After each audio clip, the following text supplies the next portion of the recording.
You know the drama is never ending. Don't let it get the best of you. And all the fake friends just keep pretending. That's how the little things get huge. Hello, my name is Steph, and I am a donor conceived queen. I want to do a little vlog and explain a little bit about me and my life story. I found out I was donor conceived in 2021, January 2021. I had just given birth to my fourth baby in March of 2020. And so it wasn't even a year into COVID that I was hit with the bomb of you're donor conceived. And of course, in combination with the fact that my parents were ashamed of my conception story, my origins, they wanted me to keep it a secret. Don't tell anyone, bottle it up.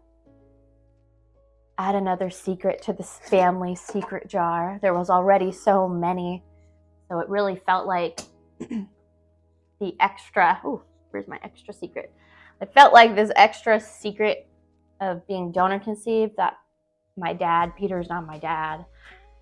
It was painful to add it to the jar. So painful. Bottle it up, bottle it up, bottle it up. Gosh, it was traumatic. That was traumatic on its own. Having to, of course, discovering I was donor conceived, not because my parents chose to tell me after I got my DNA results. It was because I had to ask my donor conceived sibling, what happened? Like, how did this happen?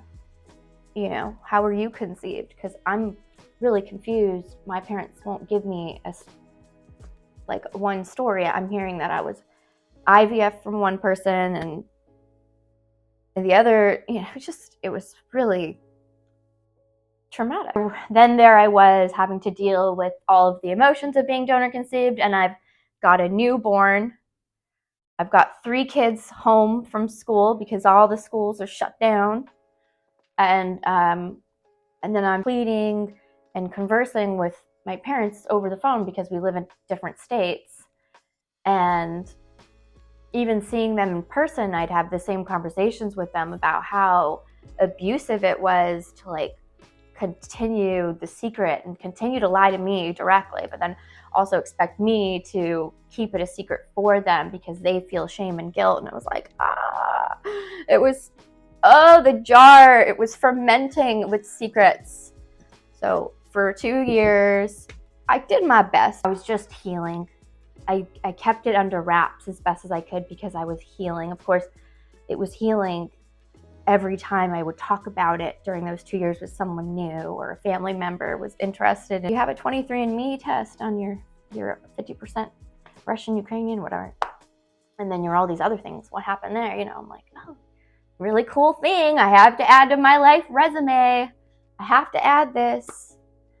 And it was exciting. It really was. I saw such a tragic moment finding out my raising dad's not my real dad, biologically, but then it made a lot of sense to me because I started doing research and speaking with other donor conceived people and recipient parents. They enlightened me, and I found out, of course, there's a Cinderella effect, and I researched that, and that is basically where there is higher rates of abuse in families with one non-biological parent.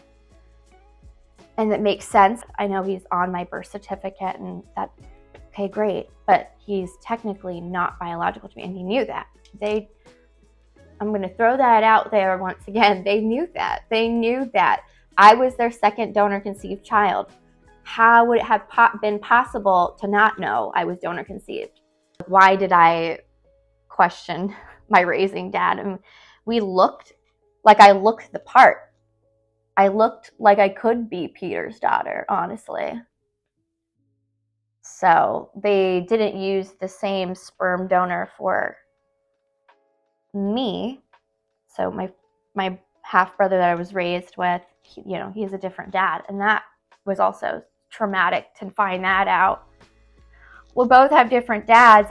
It felt like it was separated us even more, since my family was so dysfunctional and there was a lot of triangulation.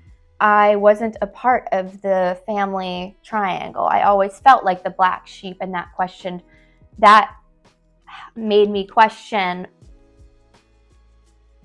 there's something different here. I don't feel like I belong. I saw the dysfunction, definitely. It was so traumatic. I'll keep repeating that word a lot. If you haven't told your donor conceived child yet that they are donor conceived, right? If you haven't done it yet and your child doesn't have PTSD or depression, you are going to set them up for possible mental health issues when they discover through a 23andMe test, or maybe they won't discover through a 23andMe test, but maybe their child in the future would discover. I saw the silver lining in my situation, though. I made the most of it. I contacted my sperm donor. I contacted my donor dad.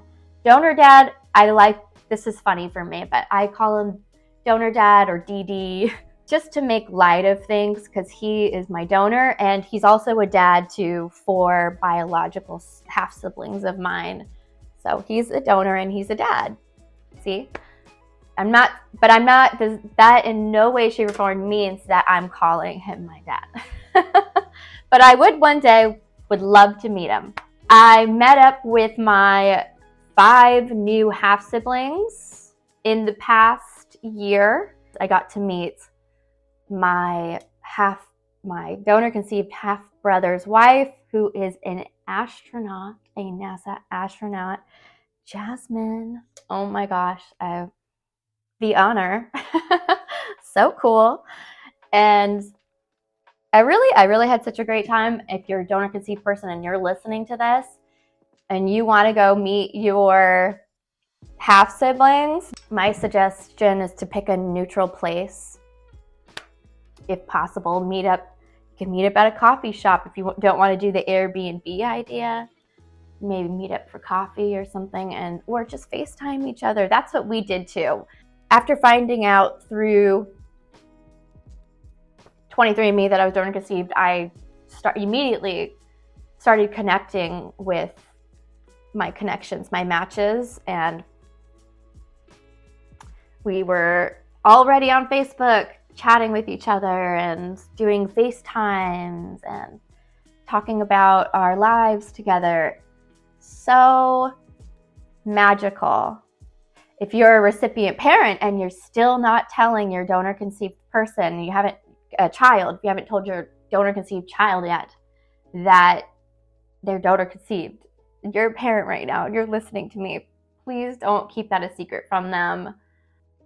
My family history was hidden from me, and I should have been told this information before I started having kids. It wasn't until 8 years after my daughter was diagnosed that I found out that I'm donor conceived. So that was traumatic. As a mother, I worry. I worry about my children and their offspring as well. Everyone involved needs to be informed. This is not only for my own health's sake, it's for my child's sake, it's for their children's sake. Everyone's well-being is affected here. If you're a recipient parent and you are thinking that you're going to get away with not telling your donor conceived child,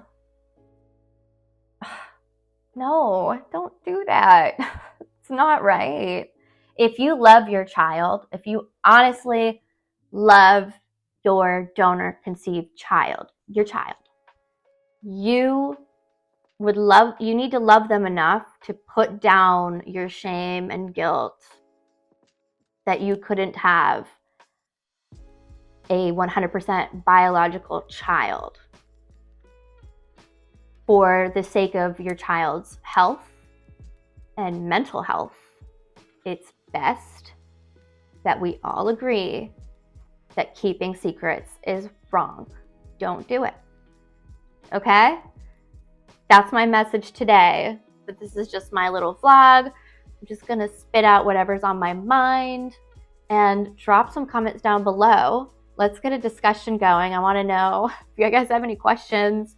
I'd love to make a video on it, and sharing our experiences is important. We learn and grow from doing that. Give me a like if you're watching. You know the drum.